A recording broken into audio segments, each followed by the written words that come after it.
സങ്കടങ്ങൾക്കെല്ലാം എന്നാണ് ഒരു അവസാനം. ദാരിദ്ര്യം ഇല്ലാതാക്കാൻ എന്തെങ്കിലും വഴിയുണ്ടോ? പലരും ഇങ്ങനെ ചോദിക്കാറുണ്ട്. ഉണ്ട്. എളുപ്പവഴിയുണ്ട്. എല്ലാ മതങ്ങളും ആ വഴി നമുക്ക് പറഞ്ഞു തന്നിട്ടുണ്ട്. പക്ഷേ അത് പരീക്ഷിച്ചു നോക്കുന്നവർ വളരെ കുറവ് മാത്രം. 100% വിജയസാധ്യതയുള്ള ആ മാർഗത്തെപ്പറ്റിയാണ് ഇന്നത്തെ വീഡിയോ. വിഷയത്തിലേക്ക് കടക്കും മുൻപ് ഒരു പ്രധാന കാര്യം. മതത്തിന്റെയോ ജാതിയുടെയോ വേർതിരിവുകൾ ഇല്ലാതെ എല്ലാ മനുഷ്യരെയും ഒന്നായി കാണുന്നവർക്കും എല്ലാ മതങ്ങളും ഒരേ ഈശ്വരനിലേക്കുള്ള പല വഴികളാണ് എന്ന് വിശ്വസിക്കുന്നവർക്കും വേണ്ടിയാണ് ഈ ചാനൽ. അവതാരപുരുഷന്മാരുടെയും മഹാഗുരുക്കന്മാരുടെയും ഉപദേശങ്ങളും കഥകളുമാണ് ഈ ചാനലിലൂടെ പറയുക. എല്ലാ വീഡിയോകളും കൃത്യമായി ലഭിക്കാൻ ഇപ്പോൾ തന്നെ സബ്സ്ക്രൈബ് ചെയ്യുക. പണം ഉണ്ടാക്കാൻ പല വഴികളുണ്ട്.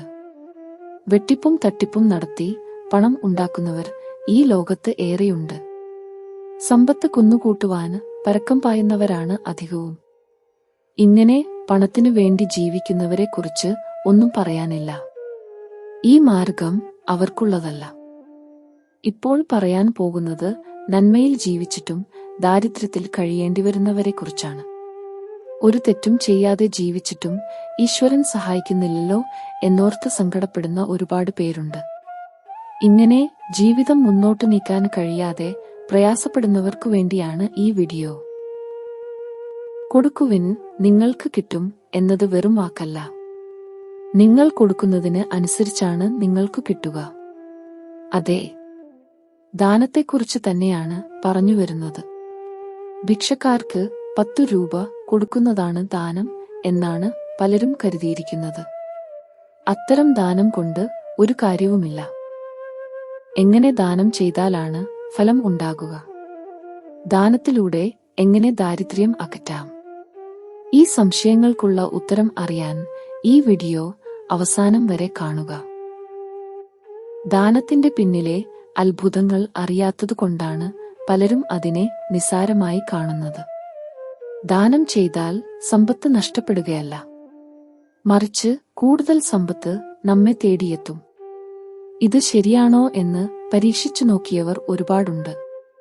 പക്ഷേ അതിൽ എല്ലാവരും വിജയിച്ചിട്ടില്ല. ദാനം ചെയ്യുന്നവനെ സമ്പത്ത് കിട്ടൂ എന്ന് വേദങ്ങൾ ഒന്നടങ്കം പറയുന്നു. ഭഗവത്ഗീതയിലും ഖുറാനിലും ബൈബിളിലുമൊക്കെ ദാനം എന്ന മഹാത്ഭുതത്തെക്കുറിച്ച് ഒരുപാട് പറഞ്ഞിട്ടുണ്ട്. ദാനം ചെയ്യുന്നത് എങ്ങനെ വേണം? ഇനി പറയാൻ പോകുന്ന 5 കാര്യങ്ങൾ ശരിയായി ചെയ്താൽ ദാനം മഹത്തരമാകും. ഒന്നാമത്തെ കാര്യം, സമ്പത്തിന്റെ യഥാർത്ഥ ഉടമ ഈശ്വരനാണ് എന്ന ബോധത്തോടെ വേണം ദാനം ചെയ്യാൻ. പരിശുദ്ധ ഖുർആൻ ഇങ്ങനെ പറയുന്നു: അല്ലാഹു നിങ്ങൾക്കു നൽകിയ അല്ലാഹുവിന്റെ ധനത്തിൽ നിന്ന് നിങ്ങൾ അവർക്കു നൽകുക. സമ്പത്തിന്റെ യഥാർത്ഥ ഉടമ അല്ലാഹുവാണ് എന്നാണ് പരിശുദ്ധ ഖുർആൻ പറയുന്നത്. അത് നോക്കി നടത്താൻ ഏൽപ്പിക്കപ്പെട്ടവർ മാത്രമാണ് നമ്മൾ. സമ്പത്തിന്റെ ഉടമ ചൂണ്ടിക്കാണിക്കുന്നവർക്ക് ആ സമ്പത്ത് നാം മടികൂടാതെ കൊടുക്കണം. ഇസ്ലാം മതം ഇതിനെ സക്കാത്ത് എന്ന് വിളിക്കുന്നു. സക്കാത്ത് ഇസ്ലാമിന്റെ അടിസ്ഥാന പ്രമാണങ്ങളിലൊന്നാണ്. അത് ഔദാര്യമല്ല, കടമയാണ്. രണ്ടാമത്തെ കാര്യം, ബൈബിളിൽ യേശു പറയുന്നു: നിന്റെ വലതുകൈ ചെയ്യുന്നത് ഇടതുകൈ അറിയാതിരിക്കട്ടെ. അത്ര രഹസ്യത്തിൽ ആയിരിക്കണം നിന്റെ ദാനം. നീ രഹസ്യമായി ചെയ്യുന്നത് ദൈവം കാണുകയും പ്രതിഫലം തരികയും ചെയ്യും എന്ന് യേശു പറയുന്നു. അതായത് ദാനം ചെയ്ത കാര്യം എല്ലാവരോടും കൊട്ടിഘോഷിക്കരുത്.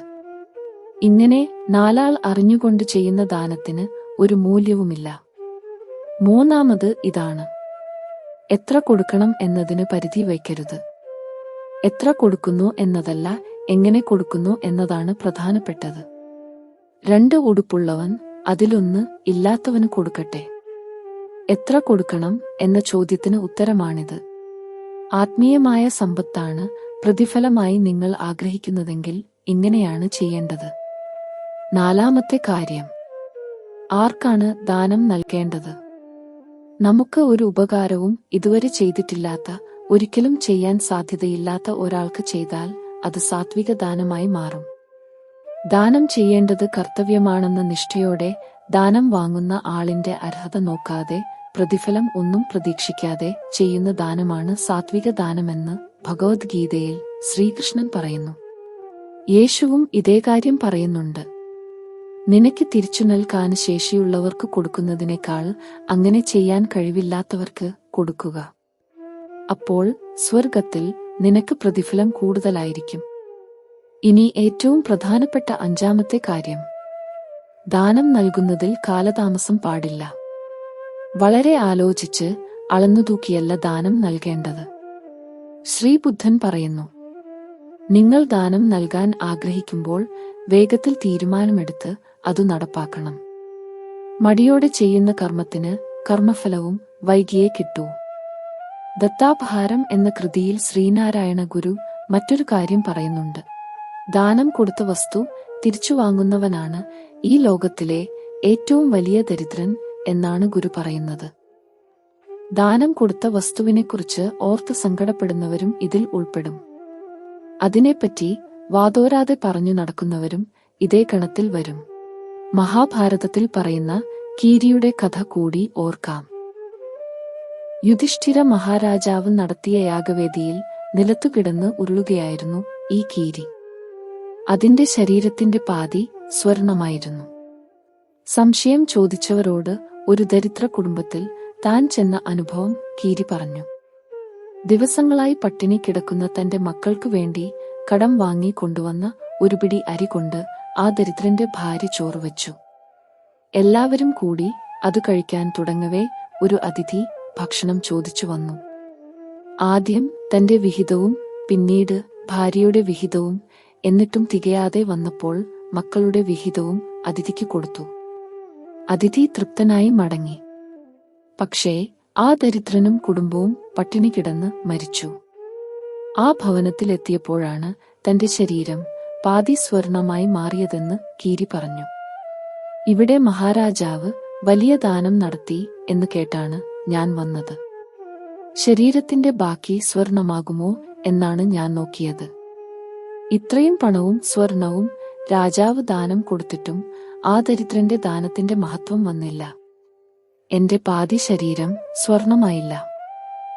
ഇതുപോലുള്ള ഒരുപാട് കഥകൾ ഇനിയുമുണ്ട്. പക്ഷേ ഈ കഥകളൊന്നും നമുക്ക് പ്രചോദനമാകുന്നില്ല. കാരണം ഒന്നു മാത്രം, ദാനത്തിന്റെ മഹത്വം നാം ഇനിയും മനസ്സിലാക്കിയിട്ടില്ല. പണം മാത്രമല്ല ദാനം നൽകാനാവുക. സ്നേഹത്തോടെയും അനുകമ്പയോടെയും നൽകുന്ന എന്തും ദാനമാണ്. അറിവ് നൽകുന്നതുപോലും വലിയ പുണ്യമാണ്. പക്ഷേ ഇവയൊക്കെയും ഈശ്വരനു വേണ്ടി ചെയ്തു കൊടുക്കുന്ന സേവനം എന്ന പോലെയാണ് ചെയ്യേണ്ടത്. ഭാഗവതം ദശമസ്കന്ധത്തിൽ ഇങ്ങനെ പറയുന്നു: പ്രവൃത്തികളെല്ലാം ഭഗവാന്റെ നിർദ്ദേശപ്രകാരമാണ് എന്ന് കരുതി ലാഭനഷ്ടങ്ങളും സന്തോഷസന്താപങ്ങളും വകവയ്ക്കാതെ ചെയ്യുക. ഈശ്വരപ്രസാദമല്ലാതെ മറ്റു ഫലങ്ങളൊന്നും ആഗ്രഹിക്കരുത്. വിശക്കുന്നവർക്ക് ആഹാരം നൽകുമ്പോഴും വസ്ത്രമില്ലാത്തവർക്ക് വസ്ത്രം നൽകുമ്പോഴും എനിക്ക് തന്നെയാണ് നിങ്ങൾ ചെയ്തു തരുന്നത് എന്ന് യേശുക്രിസ്തു പറയുന്നു. ഈശ്വരൻ നമുക്ക് തന്ന സമ്പത്തും പണവും ആരോഗ്യവും എല്ലാം മറ്റുള്ളവരെ സഹായിക്കാനായി ഉപയോഗിക്കുക. ഇല്ലായ്മയിൽ നിന്ന് ദാനം ചെയ്യുക. കൈനിറയെ നിങ്ങൾക്ക് തിരികെ കിട്ടും. ഒരു സംശയവുമില്ല. ഭൗതിക സമ്പത്തായോ ആത്മീയ സമ്പത്തായോ എങ്ങനെ വേണമെന്ന് നിങ്ങൾ ആഗ്രഹിക്കുന്നുവോ അതുപോലെ. യേശുവിന്റെ ഒരു വചനം ഇത് ഉറപ്പിച്ചു പറയുന്നു: കൊടുക്കുവിന് നിങ്ങൾക്കും കിട്ടും. അമർത്തി കുലുക്കി നിറച്ച് അളന്ന് അവർ നിങ്ങളുടെ മടിയിൽ ഇട്ടുതരും. നിങ്ങൾ അളക്കുന്ന അളവ് കൊണ്ട് തന്നെ നിങ്ങൾക്കും അളന്നു കിട്ടും. പക്ഷേ അടിസ്ഥാനം സ്നേഹവും അനുകമ്പയുമാണ്. ഇവയില്ലെങ്കിൽ ദാനം കൊണ്ട് ഒരു കാര്യവുമില്ലെന്ന് ഓർക്കുക. നാം ഒരാളോട് അനുകമ്പ കാണിക്കുമ്പോൾ ഈശ്വരൻ നമ്മോട് അതിലേറെ അനുകമ്പ കാണിക്കും. ഒരു മതത്തെയും വിശ്വാസത്തെയും താഴ്ത്തിക്കെട്ടുന്ന പോലുള്ള കമന്റുകൾ ആരും ഇടരുതെന്ന് അഭ്യർത്ഥിക്കുന്നു.